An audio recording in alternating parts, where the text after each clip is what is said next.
업종 공략 업앤다운. 오늘은 KTB투자증권 영업부 이성훈 과장과 함께하겠습니다. 어서 오십시오. 네, 안녕하십니까. 자, 먼저 오늘 상승이 기대되는 업종부터 화면으로 만나보시겠습니다. 자, 이성훈 과장이 꼽은 상승 전망 섹터는 통신 업종입니다. 현 장세의 안성맞춤이라고 코멘트해 주셨는데요. 자, 지금 같은 장세의 안성맞춤이다. 어떤 의미입니까? 우선 지금 최근에 미국 증시도 그렇지만 선방을 했습니다. 조정 장세에도 불구하고 우리나라 증시도 개인들의 매수세에 힘입어서 증시가 조정을 크게 받지 않았는데, 하지만 지금 시장 같은 경우는 약간 좀 고민이 되는 부분이 종목들을 선택할 때 많이 오른 종목보다도 이제 저평가 어떤 가치주에 대해서 좀 관심을 좀 갖고 가는 시기에 있지 않을까 좀 생각이 되고 있고요. 여러 가지의 그런 저평가에 대한 기준이 있겠죠. PER도 있을 테고, PBR도 있을 테고, 또 ROE도 있을 거라고 좀 판단이 되고 있는데, 이 통신업종뿐만 아니라 화학업종, 금융지주가 이런 저평가 가치주의 대표적인 업종이지 않을까 지금 판단되고 있고요. 그런 점에서 봤을 땐 통신업종이 여러 면에서 봤을 때로 다른 업종 대비해서 이런 저평가에 대한 매력을 갖고 있는 업종이지 않나 지금 생각이 되고 있습니다. 실제적으로 봤을 때도 8월 달에 이 시가총액 상위 세 개 업체죠. SK텔레콤, LG유플러스, KT 같은 경우에 이 주가 수익률을 봤을 때도 이 8월 달엔 8.5% 올랐습니다. 같은 기간에 코스피가 3%의 중반대 상승률을 보였던 걸 대비한다면은 이 통신업종의 주가가 꽤 많이 올랐다라고 지금 판단이 되고 있고요. 어제 같은 경우도 1% 중반대의 상승세를 전부 다 보여주면서 최근에 이 통신업종이 시장 대비해서 강한 모습을 좀 보여주고 있다라고 판단이 되고 있습니다. 물론 이제 통신업종이라고 한다면은 말씀드렸듯이 종목들이 그렇게 많지는 않습니다. 대표적으로 이 통신업체 3사라고 좀 볼 수 있겠는데, 특히 이제 8월 달에 주가를 올렸던 부분이 바로 SK텔레콤이었죠. SK텔레콤 같은 경우에도 8월 달에는 12.5%의 상승세를 보여주었고, 반면에 KT 같은 경우에는 거의 보합 수준, LG플러스 같은 경우에는 4.4%의 상승세를 보여주었는데, 이런 이 통신 업체들이 종류는 많지는 않지만 각각 종목들에 대한 어떤 모멘텀이나 이런 주가를 올릴 수 있을 만한 상승력이 계속 하반기에도 지금 이어질 가능성이 크다라고 좀 볼 수 있겠고요. 전체적으로 봤을 때는 이제 5G 증가한 가입자 수를 본다고 하더라도 7월 달에는 48.7만 명, 그리고 어떻게 보면 8월 달에는 50만 명 상회하는 모습 보여주고 있는데, 이 코로나로 인해서 약간의 좀 우려스러웠던 이 순증 가입자 부분이 그나마 시장에서는 선방했다라는 평가가 되고 있다라고 볼 수 있겠고요. 8월 달 같은 경우는 갤럭시 노트 20번째, 그리고 이 중저가 5G 단말기에 대한 보급에 대한 부분, 여러 가지 부분이 이 통신 업체들한테는 이 5G 순 증가율을 좀 이끌지 않았나 지금 생각이 되고 있고요. 이 종목들에 대한 개별적인 호재 부분도 굉장히 많은 상황이라고 좀 볼 수 있겠습니다.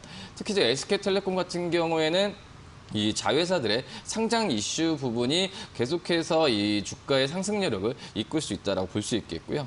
특히 SK텔레콤은 이 자회사죠. SK브로드밴드, 그리고 11번가, 그리고 웨이브 같은 이 자회사들의 상장 이슈가 계속 있기 때문에 SK텔레콤의 이 8월 달의 상승률은 계속 이어질 가능성이 크다라고 좀 볼 수 있겠고, 특히 이제 KT 같은 경우에는 여러 가지 봤을 때도 배당률이나 5G에 대한 무선통신 쪽에서의 이 실적에 대한 부분에 있어서 주가를 올릴 수 있을 만한 이슈가 계속 남아 있다라고 볼 수 있겠고요.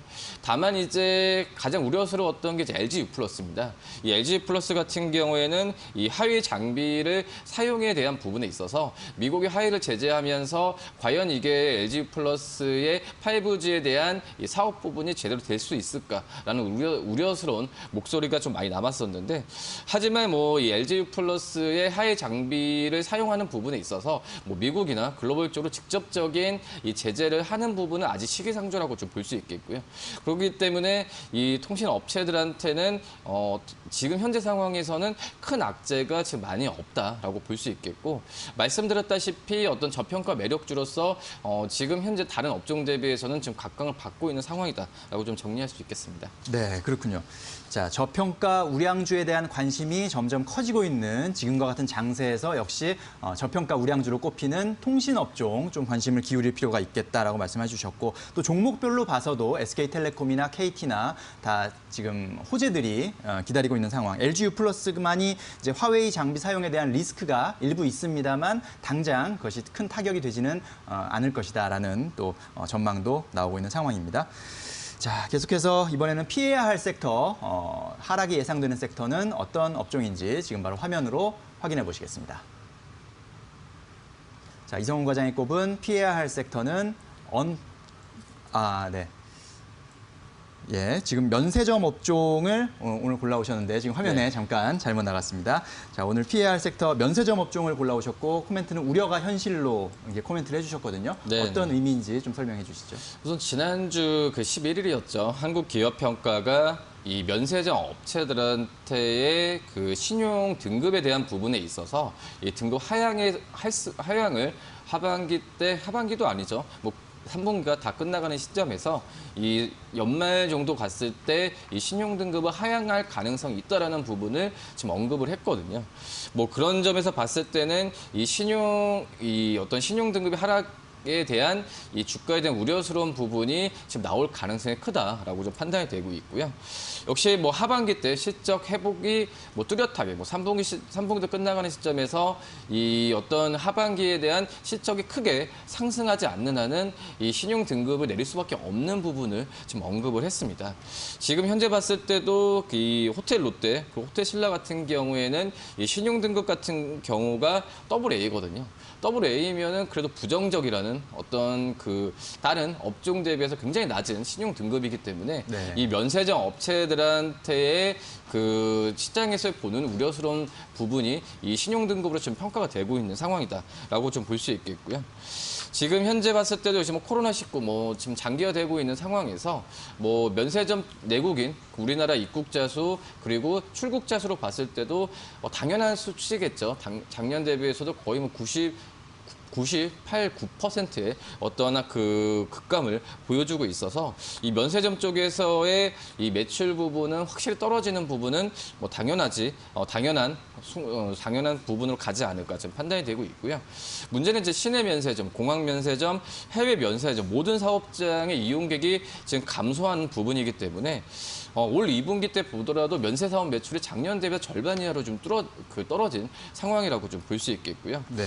뭐 표로 보시다시피 이 호텔 롯데, 그리고 호텔 신라, 신세계, DF 같은 이 면세점 빅3 업체들의 영업이익률을 상반기 때 봤을 때도 작년 대비해서도 크게 지금 감소한 수치고, 특히 문제가 영업이익률이 이 6.9%까지 마이너스로 지금 됐던 부분에 있어서 시장에서 우려하는 목소리가 굉장히 커지고 있다라고 좀 볼 수 있겠습니다. 뭐 순 차익금만 본다고 하더라도 작년 말 9조 원에서 올 상반기 말에는 10억 9천으로 좀 늘어난 수치라고 좀 볼 수 있겠고요.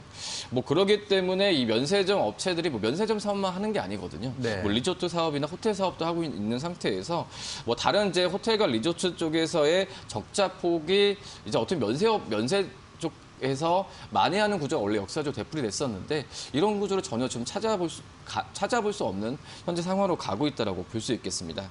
그렇기 때문에 이제 면세점 업체들은 이런 신용등급 하락이나 그리고 이런 여러 가지 부분에 있어서 자구책을 좀 마련해야 되는 그런 현재 시기라고 좀 볼 수 있겠고요. 뭐 실적에 대한 사업성도 중요하지만 뭐 대규모 자산 유동화나 어떤 이 외부 자금 유입에 대한 부분에 있어서 지금 힘을 써야 되는 상황이라고 좀 볼 수 있겠습니다. 그렇기 때문에 이 면세 업체들한테는 이런 그 노력이 있지 않는 한은 어떤 신용등급 하락이나 또 이런 그 주가에 대한 부정적인 영향을 좀 피할 수 없다라고 좀 생각이 되고 있고요.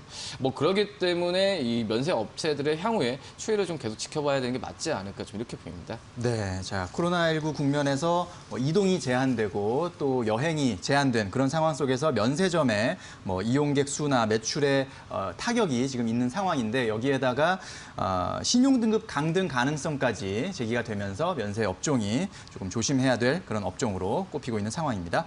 자, 이제 마지막으로 오늘의 공략 종목 살펴볼 텐데요. 어떤 종목 갖고 오셨습니까? 네, 말씀드렸던 통신 업종에서 이제 KT를 말씀을 드릴 텐데요. 네. 물론 이제 8월 달과 최근에 수익률 본다고 하더라도 SK텔레콤과 LG유플러스 대비해서는 그 주가 수익률이 좋지 않은 게 사실입니다. 뭐 하지만은 SK텔레콤은 이제 자회사에 대한 상장 이슈, 그리고 LG유플러스는 이 하위 제재에 의한 주가 눌렸던 부분에 있어서 좀 상승 여력이 단기 상승이 있었다라고 볼 수 있겠는데, 물론 이제 이런 호재 부분이 이런 주가 SK텔레콤과 LG유플러스가 이 KT 대비해서는 주가 상승을 좋을 수 있더라도 또 이런 이슈 같은 경우는 또 어떻게 바뀔지가 모르잖아요. 네. 뭐 그렇기 때문에 어떤 안정적인 그 펀더멘털로 접근했을 때는 KT가 낫지 않을까 지금 생각이 되고 있고요. 뭐 2분기 실적만 본다고 하더라도 이 코로나19가 무색할 정도로 5G에 대한 무선 사업 쪽에서의 실적이 좋았던 상태로 본다고 한다면 이 KT의 3분기와 4분기도 안정적인 그런 실적을 갖출 가능성이 굉장히 크다라고 좀 볼 수 있겠고, 물론 이제 KT도 이런 이슈가 있습니다. 이 현대 HCN을 인수한 자회사 스카이라이프가 이 시장 점유에 성공하게 된다고 한다면은 이런 그 부가적인 주가의 플러스 알파가 되는 모멘텀도 분명히 있다라고 좀 생각이 되고 있고요. 역시 뭐 통신 업체들은 배당 수익률이죠. 뭐 항상 배당주로 부각받는 게 바로 통신업체라고 볼 수 있겠는데, 네. 뭐 5%대의 이 배당 수익률을 주는 점에 있어서 연말로 갔을 때도 이 배당주에 대한 투자에 있어서 그 수혜를 받을 가능성이 좀 있지 않을까를 좀 생각이 되고 있습니다. 역시 뭐 KT의 그전에 뭐 BC 카드나 부동산 매출 쪽에서의 이 코로나로 인한 실적에 대한 우려감이 좀 있긴 하지만 뭐 본업 자체에 대한 부분에 있어서 탄탄하기 때문에 이런 우려감보다도 이 KT의 어떤 펀더멘털을 접근한다면은 충분히 상승력이 좀 있지 않을까 지금 판단이 되고 있고요. 네. 요즘 뭐 5G 가입자에 대한 얘기가 많이 나와주고 있는데, 이 부분이 5 가입자로 그냥 끝나는 부분이 아니라 그 한마디로 IPTV나 여러 가지 부분, 그러니까 부가적으로 이 사업의 연결고리로 지금 되는 부분이기 때문에 KT에 대한 관심을 꾸준히 가져야 되지 않을까 판단되고요. 목표가는 29,000원, 손절가는 2만 원 말씀드리도록 하겠습니다. 네. 자, 상승 예상 업종으로 통신 업종 꼽아주셨고, 그중에 핵심 공략 종목으로 KT 소개해 주셨습니다. 그리고 하락 예상 업종으로는 면세점 업종을 꼽아주셨네요. 저희가 전해드린 투자 정보 잘 활용하시고요. 투자에 대한 판단은 시청자 여러분의 몫이라는 점 다시 한번 말씀드립니다. 네, 이성훈 과장님 오늘 말씀 잘 들었습니다. 감사합니다. 네, 감사합니다.